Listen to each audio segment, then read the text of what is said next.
This video is sponsored by ABC Leisure Group for everything to do with canal boats, marina moorings, hire boating, brokerage, chandleries and off-grid electrical equipment. Hello and welcome to Limehouse Basin in East London, where the time was very early indeed, and a convoy of canal boats was preparing to depart onto the River Thames. Something like 34 boats were going to take part, many of which had cruised down from St Pancras the prior day, the trip being arranged by the St Pancras Cruising Club, who I spoke to before we set off. We've got two trips that we're organising. Half the boats are setting off at 8 o'clock in the morning, and we're turning left as we come out of Limehouse, going down through the Thames barrier to a place called Margaret Ness, which is near Barking in the east end of London. And then we will go all the way up through the centre of London, all the way up to Teddington at the end of the Tideway. As we go past Limehouse, we will pick up the other half of the convoy. So another 5 lockfuls of boats will join us at Limehouse, and we'll all go up together through the middle of London. So a long day cruising, starting at 8. Finishing 6:30 in the evening. It's going to be a long day. We've always ventured out onto the Tideway, so we've developed a reputation for leading boaters from up and down the country to go out on the Tideway where they might not necessarily have the experience to go on their own. It's not without hazard. I mean, narrow boats aren't really designed for open water, and there are the additional hazards of all the traffic on the London waterways. We give people quite a lot of advice before they set off. There's no point in discovering at the briefing this evening that 3 metres of anchor chain is not enough. So we give people quite a lot of advice beforehand. We have a large number of club members who are on the cruise, either with their own boats or else they're crewing on other people's boats. We have a safety briefing at the Cruising Association at Limehouse. That's this evening on Friday. Which everybody will come along and listen to the briefing. And then finally we do quite a bit of liaison with other agencies, so with the Port of London Authority, with CRT, with the Environment Agency, with the lock keepers at Margaret Ness, with the sailing clubs that are organising races on the river tomorrow to try and make sure that everything goes smoothly. What are we having for breakfast? We've got some just bacon and eggs, nice and easy. And some sausages. Seems to be alright down there. Okay. Breakfast eaten, we checked our anchor was readily to hand in the well deck, that it was securely connected to a decent length of chain, that the chain was connected to an even longer length of rope, and, crucially, that the whole lot was connected securely to the boat. No point throwing the anchor overboard if it's not actually tied on. The other narrowboats alongside did likewise. There were other checks being done too. I've checked the weed hatch. There was a little bit of plastic and fishing line on the prop, but nothing major. All the normal engine checks, make sure everything's right there. And then most of the time has been installing my gadgets. So I've got a depth sounder, I've got a GPS tracker connected to the laptop. I've got 2 VHF radios. And various other bits and bobs, and making sure all the charts and so on are ready and all the paperwork, so that I know what we're supposed to be doing today. And in terms of the number of boats, you are divvying them up into groups so there's an experienced person in each group? That's right, we've got 5 groups of boats going out in the morning, and then 5 this afternoon going straight up to Teddington, and there's an experienced member of St Pancras Cruising Club either with their boat or crewing on somebody else's boat. So we've got experience in every group, which is a critical part of this sort of trip. At just after 8 a.m, the game of boat Tetris began, untangling those that were departing on the first trip out from in between those that would join us for the upstream section later. The other end? There might be there's a pot of tea. Stewing. Tad nervous. You'll be alright. Yeah, look for it now. We aimed at the lock that would take us out onto the Thames. Showing a recreational vessel approaching you. They're currently holding mid-channel. There's no other traffic, you're fishing slightly. Limehouse Lock is quite big, so 3 of us would go out at a time. And there's a man to press all the buttons for us too. Busy day today, I know. We tied onto the risers fore and aft, as the lock is known to be quite turbulent, even when just descending as we would be. Narrowboat Clarence joined us on the other side.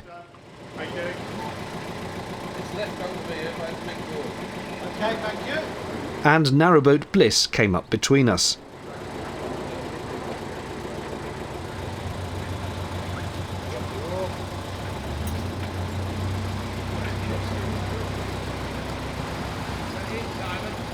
Yeah, that's it. The descent was indeed so quick it felt like we were in a lift.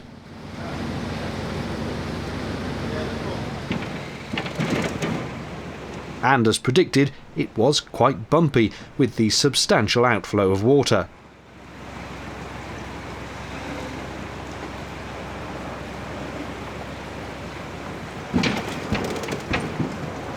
Simon went on the radio to remind the folks in charge that we were coming out.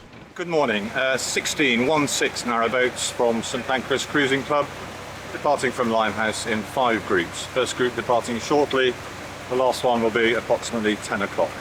The third group will also be joined. With the by lock gates those open, outward the bound Thames from beckoned Membership. and throttles were engaged. Okay, hold on. Yeah, JJ, I'm going to sound the horn in a minute. It's quite loud. The crew in our bow had been told to look out for any traffic coming from either direction as we came out. But we'd also give a little toot to alert anyone as well. Okay, horn.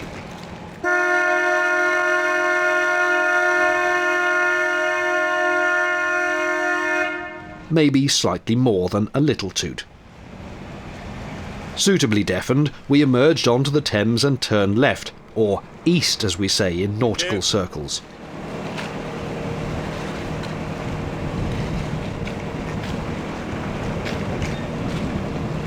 To the right, the way was clear.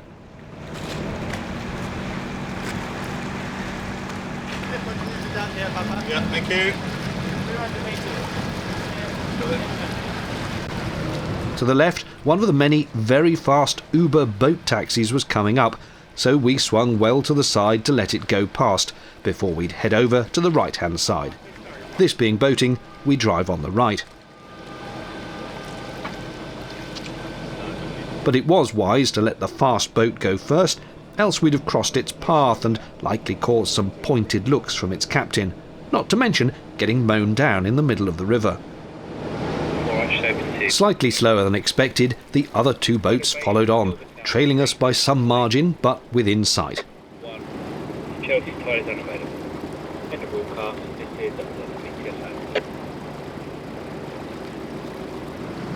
We passed a statue by Anthony Gormley, clearly unloved by the seagulls who use it as their toilet. With the Uber out of the way, our convoy could cross to the downstream side, which we did in as direct a line as possible, though the outgoing tide also took us very much sideways at the same time, which was a slightly peculiar sensation. See the tide taking us sideways here. Nicely. Oh, yes. Oh, that's nice, mate.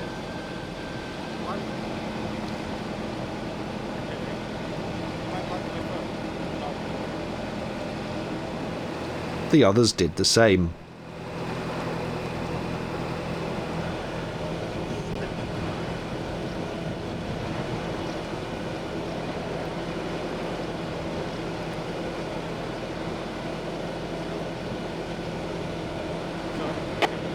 These are not depths to which narrowboats are accustomed.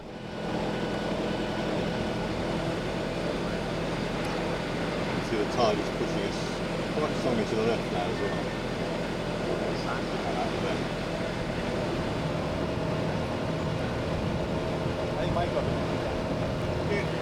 By the time we got to the ferry pier, we'd turned to face the direction of travel.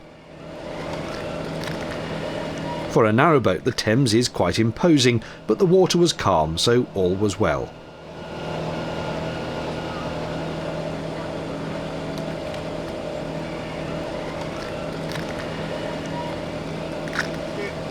That's a boat from the Port of London Authority, which manages everything to do with the traffic along the river here.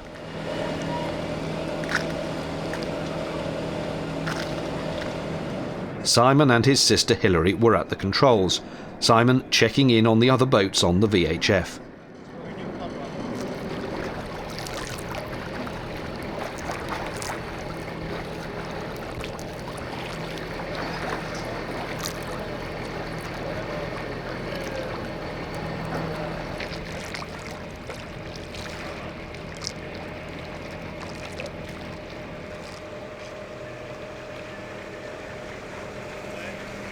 The plethora of Uber boats felt rather large alongside us, but they were a mere blip compared to what had moored further down. And imagine how small you'd feel in that. That's brave.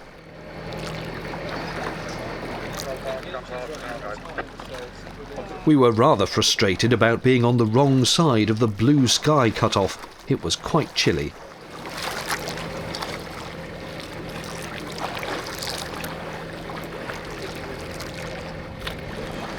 Two, 3 miles from Lewisham here, aren't we?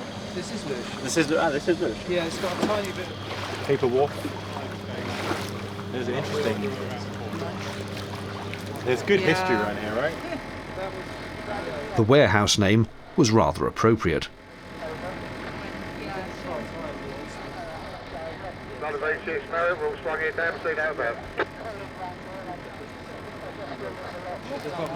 The cruise line that owns Viking Venus amusingly describes it as their small ship.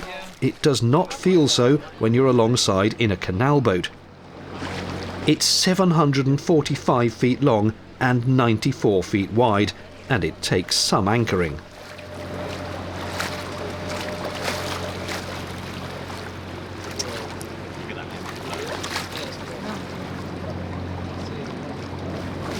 A shame we didn't get the same view of the Cutty Sark, a tea clipper built in 1869, now a tourist attraction.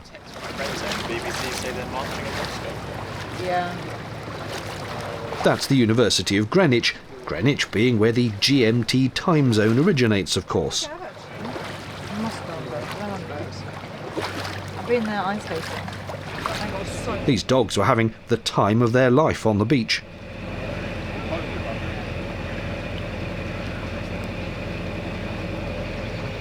Greenwich Power Station, there to provide emergency power to London Underground apparently.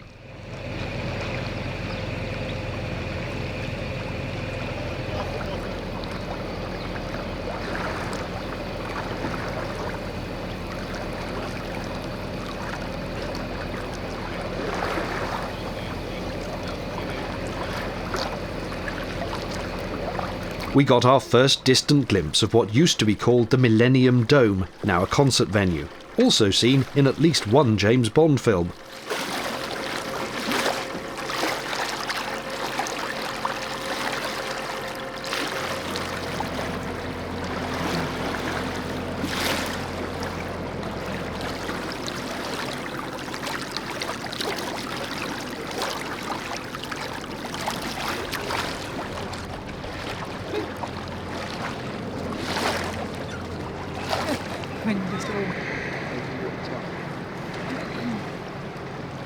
Another more recent tourist attraction are these cable cars, nicknamed the Dangleway, because they dangle. £6 it costs each way per person.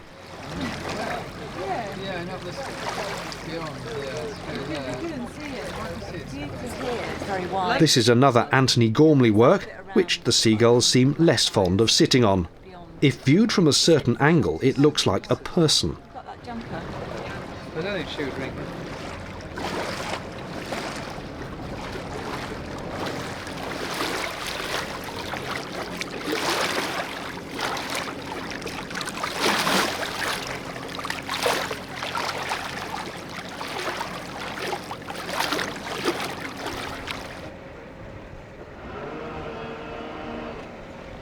After an hour and a half of motoring, we had our first glimpse in the distance of the Thames flood barrier. Can't see it? Have some zoom lens to help. Ah, there it is.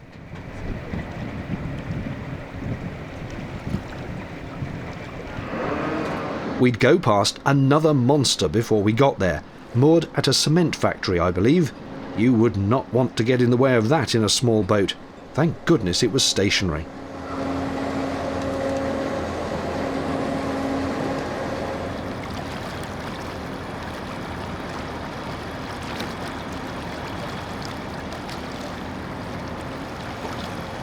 You can't mistake where you're supposed to go through the barrier. The red and green arrows make it clear. It's an impressive machine, having 10 steel gates that can be rotated into position across the river width to block tidal surges from coming up into London. Each gate weighs over 3,000 tons. The gates are actually sitting on the riverbed when unused and rotate up to block the flow. Being small, we were directed through the open one towards the side.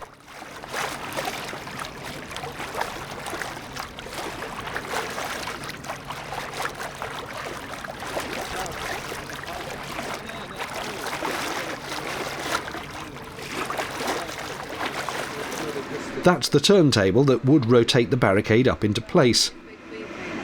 They swing, like swing up? No. That one had been raised for maintenance, I believe, though the two gates at either end sit in the up and over position as standard. I don't know why.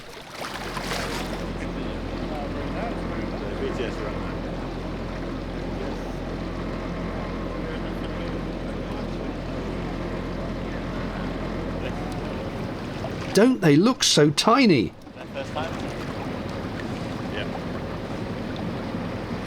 We headed on past the Tate & Lyle sugar factory. The idea now was to assemble slightly further down the river, wait for the tide to start coming in, and then use that to push us upriver through London. There's the Woolwich Ferry, which takes cars and trucks from one side of the river to the other. Is it the shortest car ferry in the world, perhaps?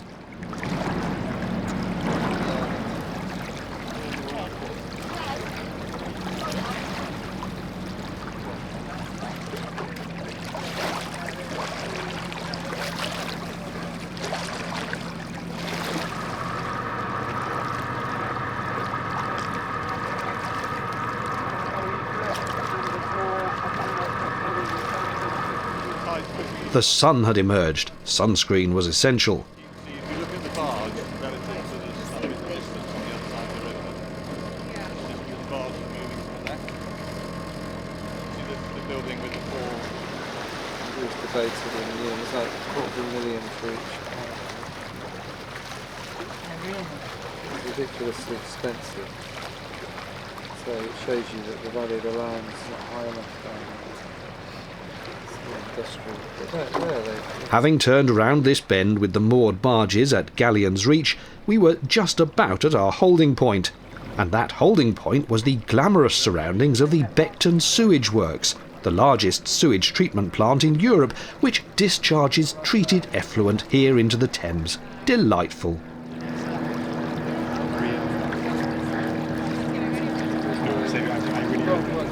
Next to it is the Barking Creek Barrier. None of us could understand why it has to be so tall.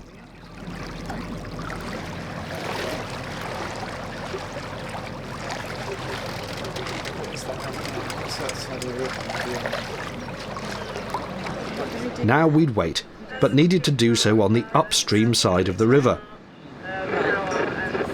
So we paused to let a sports boat past.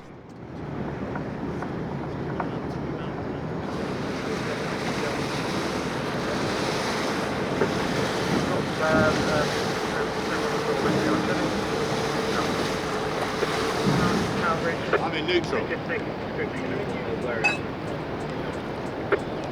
After bobbing about on their wake and making sure no other traffic was coming, we could start the turn across the Thames to the other side. Yes, the sewage side. The other boats duly followed.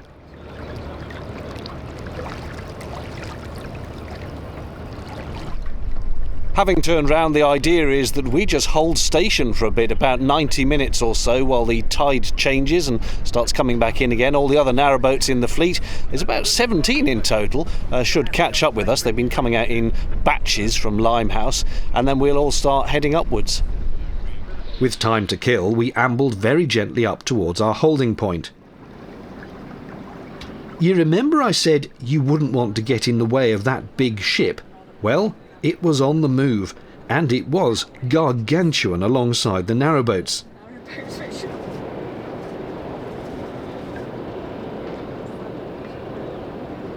Yes, I know they're further away, thank you, Father Ted, but even so.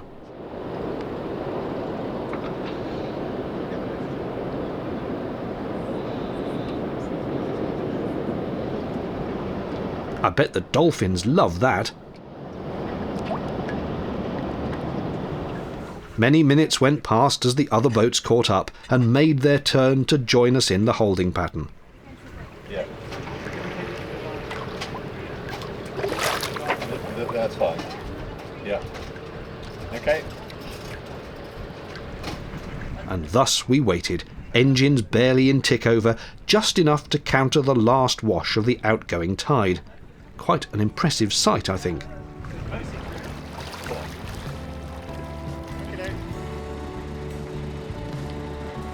Next up, west through London, but that had better be for next time. Thanks for watching. Cheerio.